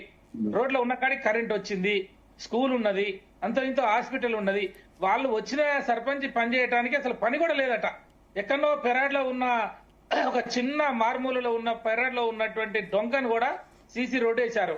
ఇక వాడు పని చేయనీకి లేదు, ఇంకా వానికి వచ్చేది లేదు, పోయేది లేదు. 50 లక్షలు ఎందుకు పెడుతున్నాడు అని చెప్పేసి వాడు ప్రశ్నిస్తా ఉన్నారు ఊర్ల నుంచి. అంటే మన 10 సంవత్సరాల పాలనలో రోడ్ల విషయంలో గాని, ఇవాళ హైదరాబాద్ నుంచి మీరు జిల్లాలలో ఏ మారుమూల ప్రాంతానికైనా 2.5 గంటలలో, ఇవాళ తెలంగాణలో ఉమ్మడి 10 జిల్లాలలో ఏ ఊర్లకైనా రామరెడ్డి గారు అన్ని తెలిసి మన వాస్తవాలే మాట్లాడాలంటున్నారు. అన్ని ఊర్లలోకి డాంబర్ రోడ్డు ట్రాన్స్పోర్ట్ మనం ఇచ్చాం 10 సంవత్సరాలలో. వాటర్ వెళ్లిపోయింది, పంటలు పండించారు. పంటలు పండిన పంటని నేరుగా భారతదేశంలో ఏ ముఖ్యమంత్రి కూడా కొనే విధంగా నిర్ణయాలు తీసుకోలే. కొన్న పంటలకి నేరుగా రైతు అకౌంట్ లో డబ్బులు జమ చేసినటువంటి ఈనాటి వరకు కూడా రాష్ట్రంలో ఒకే ఒక ఏకైక రాష్ట్రము మనం పంటలు కొండి రైతు ఖాతాలో డబ్బులు వేసింది భారతదేశ స్వతంత్రానంతరం. రైతును రాజు చేసి రైతును ఆత్మగౌరవంతో బతికే విధంగా తెలంగాణ రైతుల్ని మనం చేస్తే ఇలా రైతాంగం మొత్తం కూడా ఏడుస్తా ఉన్నారు. రైతు బంధు, రైతు బీమా, 24 గంటల కరెంటు, లేకపోతే గ్రామీణ ఆర్థిక వ్యవస్థను పరిపుష్టి చేయడానికి యాదవులకు గొర్రెలు ఇచ్చినా, మరి మా మత్స్యకారులకి చేపలు ఇచ్చినా, లేకపోతే మహాత్మా జ్యోతిరావు ఓవర్సీస్ స్కాలర్షిప్ పెట్టినా, గురుకుల పాఠశాలలు నిర్మించినా, అంబేద్కర్ ఓవర్సీస్ స్కాలర్షిప్ పేదరికంతో కులం పేరుతోటి ఒక విద్యార్థి టాలెంట్ ఉండి పరీక్ష రాసి ఇతర దేశంలో సీట్ వస్తే నేను కులం పేరుతో నేను చాకలాయని మంగళాయని, మా నాయన దగ్గర డబ్బులు లేవు, మా భూములు లేవు, నా చదువు ఎట్లా, నా భవిష్యత్తు ఎట్లా అని మాట్లాడుతున్న వానికి మహాత్మా జ్యోతిరావు ఓవర్సీస్ స్కాలర్షిప్ తీసుకొచ్చి నేరుగా ఈ దేశంలో ఇతర దేశంలో చదువుకునే విధంగా కల్పించింది ఇలా మా ప్రభుత్వం అంటున్నా నేను. ఇన్ని రకాలుగా అంటే గ్రామీణ ఆర్థిక వ్యవస్థ పరిపుష్టి చేస్తే, రైతాంగం బాగుపడితే, నీళ్లు ఇస్తే, కరెంట్ ఇస్తే, రోడ్లు ఇస్తే, ఇవన్నీ ఉంటేనే కదా ఇవాళ తెలంగాణ ఇంత నెంబర్ 1 స్థితిలోకి వచ్చింది. ఉపేందర్ గారు, మీరు ఫైనల్ గా ఒక మాట చెప్పండి. ఉపేందర్ గారు ఫైనల్ గా ఒకటి చెప్పండి. ఏంటంటే కూడా ఇప్పుడు సరే ఏదైతే పంచాయతీ పోలింగ్ జరుగుతుంది కాబట్టి మీ రిజల్ట్ ఏ రకంగా ఉండబోతుంది? ఇప్పుడు దీంతో బీఆర్ఎస్ కంబ్యాక్ ఇస్తుందా? అమ్మ 100% ఇలా ప్రజలందరూ కూడా ఇలా మార్కెట్ లో ఏ ఎలక్షన్ వచ్చినా కూడా బీఆర్ఎస్ ఉంటే బాగుండు, బీఆర్ఎస్ ని కేసీఆర్ పోగొట్టుకుని మేము తప్పు చేసినాం అనేది వచ్చింది. ఇలా మా పార్టీలో గెలిచినా కూడా వాళ్ళు రేపు బలంగా బెదిరించి రాత్రికే కండవాళ్ళు కప్పుకోవచ్చు కాక మేము అవన్నీ ఉంటాయి. రామరెడ్డి మీ సైడ్ గెలిచినా కూడా కాంగ్రెస్ కి వెళ్ళే ఛాన్సెస్ ఉన్నాయంటున్నారు. బీఆర్ఎస్ నుంచి గెలిచినోడు, బీజేపీ నుంచి గెలిచినోడు, ఇంకో ఇండిపెండెంట్ గెలిచినోడు కూడా కాంగ్రెస్ జెండాలు కప్పుతారు. ఇవన్నీ మనకు తెలియని అంశాలు కాదు, వాళ్ళని బెదిరిస్తారు. అంటే అంత వీక్ ఉందా మీ క్యాడర్? కండవాలు కప్పితే కప్పించుకునేంత వీక్ ఉందా బీఆర్ఎస్ అక్కడ? వీక్ అంటే నేను ఏమంటున్నా, ఇప్పుడు చూడు రాత్రి వాడిని చంపారు కదా, ఆత్మకూరు మండలము మిర్యాల అనేటువంటి మిర్యాల పక్కన లింగంపల్లి అటువంటి గ్రామంలో వెంకన్న అటువంటి ఒక వ్యక్తి ఈ విధంగా నిలబడి గెలుస్తా ప్రజలందరూ ఆయన పక్కన ఉంటే ఆయనని ఘోరంగా కర్రలతో కొట్టి చట్టాలు ఉన్నాయి కదా, మీరు కంప్లైంట్ చేయొచ్చు కదా, ఫైల్ చేయొచ్చు కదా, కేసు ఫైల్ చేయొచ్చు కదా, మీకు అట్లా ఉంటే చేస్తున్నారు. ఇక అవన్నీ వాళ్ళే, ఇప్పుడు పోలీసులంతా కూడా వాళ్ళ యంత్రాంగం వాళ్ళ చేతిలో ఉన్నది. మొన్న కూడా అంతకుముందు ఒక మర్డర్ జరిగింది. అరే ఇక్కడ జరుగుతున్నాయిరా, దాడులు జరుగుతున్నాయి, కాంగ్రెస్ కల్చర్ వచ్చింది, మీరంతా అప్రమత్తంగా ఉండండి, పోలీసులారా మీరందరూ చేయండి అని మా మాజీ మంత్రి జగదీశ్వర్ రెడ్డి గారు రిప్రజెంటేషన్ ఇచ్చారు. డీజీపీకి చెప్పినారు, అక్కడ ఎస్పీకి చెప్పినారు. అయినా కూడా ఇవాళ మళ్ళీ నిన్న ఒక హత్య జరిగిందంటే అంటే మీరు నయానా భయానా ఆఖరికైనా దాడులు చేస్తాం, చంపుతాము, చంపైనా కూడా మేము ఆ పదవులు తీసుకుంటాం, మా అకౌంట్ లో వేసుకుంటాం అనే పరిస్థితి ఇలా ఈ రాష్ట్రంలో ఉన్నది. అంటే బీఆర్ఎస్ కార్యకర్తలైనా బీజేపీ కార్యకర్తలైనా మనసు పోలీసులను ఉపయోగించి, రౌడీలు ఉపయోగించి, గుండాలు ఉపయోగించి ఆఖరికి మర్డర్లు చేస్తామంటే భయపడరా వాళ్ళు మనుషులే కదా. ఓకే అండి, ఓకే డన్ అండి. ఎస్ రామరెడ్డి గారు, మీ ఫైనల్ కమెంట్స్ ఏంటి? మీరేం ఎక్స్పెక్ట్ చేస్తున్నారు? ఆయన అన్నట్లుగా బీజేపీ నుంచి గెలిచినా కాంగ్రెస్ కండువాలు కప్పుకుంటారా మీ వాళ్ళు కూడా? మా పార్టీకి ఎమ్మెల్యేలు గెలిచినా ఎంపీలు గెలిచినా ఎవరు పార్టీ మారరు. ఓకే, సర్పంచ్ గెలిచిన అదొకటి అయిన తర్వాత ఇంకొకటి సీసీ రోడ్లు వారు చెప్పుకుంటారు. సీసీ రోడ్డు ఎన్ఆర్జీఎస్ ఫండ్స్ కి వెళ్ళి ఏపించింది అనేది 10% కాంట్రిబ్యూషన్ స్టేట్ ది, మిగతా సెంట్రల్ ఫండ్స్. అయిన తర్వాత ఇప్పుడు చెప్పుకునేదానికి అన్ని మేమే చేసినాం. అయిన తర్వాత నేరెళ్ల సంఘటన కూడా వాళ్ళు మా బీఆర్ఎస్ వాళ్ళు యాద్ చేసుకుంటే మంచి దళితులను ఏ విధంగా ఇసుక లారీలు వస్తాయని, అందుకోసం అధికారం ఉన్న వాళ్ళైనా వాళ్ళ అడుగుదాడలనే వీళ్ళు నడుస్తున్నారు. అంతకుముందు వీళ్ళు అడుగుజాడలు వాళ్ళు నడిచారు. అయిన తర్వాత గ్రామాలల్లో నేను తిరుగుతుంటే చెప్తున్నారు, మా ఎమ్మెల్యేలే మారంగా మాకే ఉందా? అంటే పార్టీ మార్పు అనే దాన్ని ఒక ఏదో ఇంతకుముందు ఉండే తండ్రి ఉద్యోగం చేసి సంపాదించకపోతే పిల్లలు కూడా అంటారు ఏం చేసిన పనికిరాని ఆయన. ఆ విధంగా పార్టీలు మారితే కూడా బ్రహ్మాండమైన ఇది అనే దానికి తెచ్చిర్రు ఈ రెండు పార్టీలు కలిసి. మీ ఫైనల్ కమెంట్స్ ఏంటి చెప్పండి? ఏ పార్టీ గెలిచినా పోయి మీరు కండువాలు కప్పుతారా ఏంటి? ఎట్ ద ఎండ్ మీదేనా గెలుపు? నేను ఒకటే విషయం చెప్తున్నానండి మీ ద్వారా చూస్తున్నటువంటి ప్రేక్షకులు వీక్షకులందరికీ, మీరు ఈరోజు ఒకవేళ ఫేజ్ 1లో ఓటు వేసే అభ్యర్థులకి ఓటు వేసే పరిస్థితి ఈరోజు ఉంటే 11వ తారీఖు కాబట్టి మీరు వెళ్ళి ఎవరైతే మీ గ్రామం కోసం, మీ గ్రామ పంచాయతీ కోసం మేలు చేస్తాడు అని చెప్పేసి మీరు భావిస్తున్నారో మీరు అటువంటి అభ్యర్థిని ఎన్నుకోండి. ఇది సరైన సమయం. మీరు ఎవరో దందాలు చేస్తారని చెప్పేసి, ఎవరో తంతడు, ఎవరో మర్డర్లు చేస్తారని చెప్పేసి వారికి ఓట్లు వేయకండి. మీరు దేనికి ఏ ప్రలోభాలకి మీరు లోను కాకుండా మీరు స్వేచ్ఛగా మీరు ఓటు వేసుకోండి. ఓటు వేసి మీకు నచ్చినటువంటి అభ్యర్థులు మీరు గెలిపించుకోండి. నెంబర్ 1. నెంబర్ 2, కాంగ్రెస్ పార్టీ తరపున నేను ఒకటే విషయం చెప్తున్నాను, మేము ప్రతి ఒక్క గ్రామ పంచాయతీలో డెవలప్మెంట్ కోరుకుంటున్నాము. 100% గ్రామ పంచాయతీ అభ్యర్థులు ఎవరు గెలిచినా సరే మేము 100% ప్రతి ఒక్కరిని దగ్గరికి తీసుకుని డెవలప్మెంట్ చేసే బాధ్యత కాంగ్రెస్ పార్టీ, ముఖ్యమంత్రి వర్యులు ప్రతి ఊరు ప్రతి వాడ 100% డెవలప్ చేస్తామని చెప్పేసి నేను మీ ద్వారా తెలియజేసుకుంటున్నాను. ఓకే రైట్ అండి, థ్యాంక్ యూ అండి. డిబేట్ లో పార్టిసిపేట్ చేసిన అందరు కూడా. సో మొత్తం మీద క్లియర్ గా కనిపిస్తుంది ఈ రోజు డిబేట్ లో మనకు క్లియర్ గా ఏంటి తెలిసిందంటే కూడా ఈ గ్రామ పంచాయతీ ఎన్నికలు కేవలం ఇది సర్పంచ్ వార్డ్ ఎలక్షన్స్ మాత్రమే పరిమితం కాకుండా ఇవి రాష్ట్ర రాజకీయాలని కూడా డెఫినెట్ గా ఇవి టచ్ చేస్తున్నాయి. చూద్దాం మరి ఈ రోజు ఎలక్షన్స్ అయితే జరుగుతున్నాయి.